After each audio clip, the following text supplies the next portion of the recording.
Shalom, damai di hati. Selamat pagi Bapak Ibu, saudara-saudaraku yang dikasihi dan diberkati Tuhan. Bersyukur dan berterima kasih kepada Tuhan atas perlindungan dan penyertaan-Nya bagi kita semua sampai saat ini.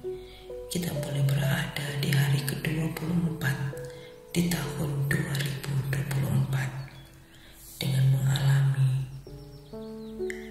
mungkin berbagai pergumulan dan tantangan, kesulitan hidup, tetapi begitu banyak berkat-berkat Tuhan juga yang boleh kita alami bersama.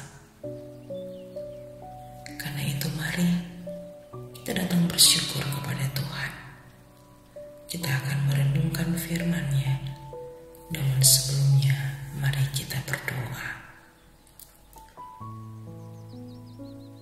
Ya Allah, Bapa di surga, Allah yang kami sembah di dalam nama Tuhan Yesus Kristus, kami memuji, memuliakan nama-Mu di pagi ini, karena kami percaya kami boleh menapaki hari baru, semua karena anugerah Tuhan.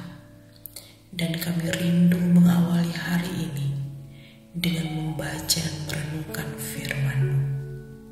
Bersabdalah buat kami ya Tuhan, kami sedia merenungkan firman-Mu dalam tuntunan kuasa Roh Kudus. Di dalam nama Tuhan Yesus kami berdoa. Amin. Bacaan Alkitab di hari ini Rabu 24 Januari 2024 terdapat dalam Kisah Para Rasul 25 ayat 6 dan 8, ayat 6 sampai 8. Festus tinggal tidak lebih daripada 8 atau 10 hari di Yerusalem.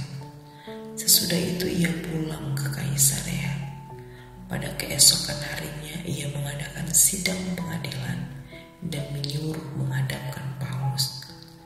Sesudah Paulus tiba di situ, semua orang Yahudi yang datang dari Yerusalem berdiri mengelilinginya dan mereka mengemukakan banyak tuduhan berat terhadap dia yang tidak dapat mereka buktikan. Sebaliknya, Paulus membela diri, katanya, "Aku sedikit pun tidak bersalah, baik terhadap hukum Taurat orang Yahudi maupun terhadap bait Allah atau terhadap Kaisar." Demikian pembacaan Alkitab dan tema renungan di pagi ini, berani menyatakan kebenaran. Saudara-saudaraku, banyak tuduhan berat terhadap Rasul Paulus, seperti yang dituliskan dalam Kisah 24 ayat 1.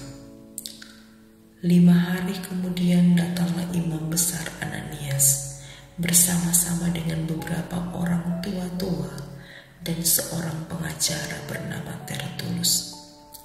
Mereka menghadap wali negeri dan menyampaikan dakwaan mereka terhadap Paulus. Mereka menuduh Rasul Paulus mengajar kaum Yahudi untuk menentang hukum Taurat dan bait suci, seperti tertulis di pasal 21 ayat 21 dan 28, serta mengadakan kekacauan politik, seperti tertulis di pasal 24 ayat 5.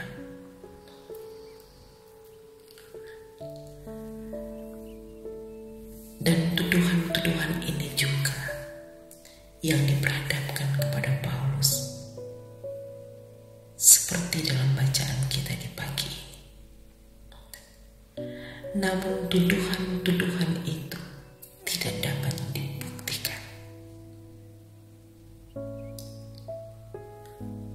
Karena itu Paulus dengan tegas menolak tuduhan dan menyatakan bahwa ia tidak bersalah. Ayat 8 bacaan kita hari ini, katanya, "Aku sedikit pun tidak bersalah, baik terhadap hukum Taurat orang Yahudi maupun terhadap atau terhadap Kaisar.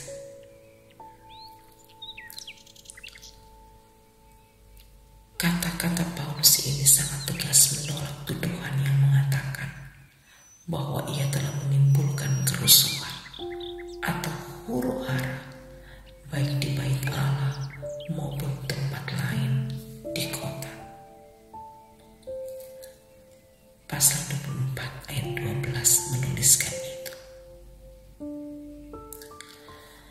Saudara-saudara, apa yang dilakukan Rasul Paulus ini disebut sebagai pembelaan iman, yang dalam bahasa Yunani dikatakan apologia. Pembelaan Rasul Paulus di depan pengadilan Porcius Festus bersifat doktrina atau ajaran agama, di mana Yesus Kristus yang mati adalah yang bangkit atau yang hidup. Bagi pengadilan Romawi tidak memiliki kepentingan tentang keyakinan seseorang, karena hal ini adalah masalah ajaran agama Yahudi. Saudara-saudaraku yang dikasihi dan diberkati Tuhan, sikap Rasul Paulus yang berani sangat jelas mempertahankan kebenaran yang sesungguhnya.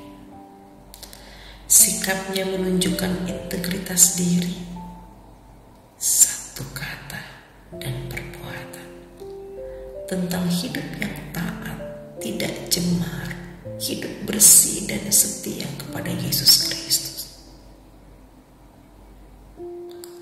Sebagai orang beriman, kita perlu belajar dari sikap Rasul Paulus untuk tetap berupaya hidup sesuai dengan kehendak Yesus Kristus dan menyatakan kebenaran tanpa takut dan gentar.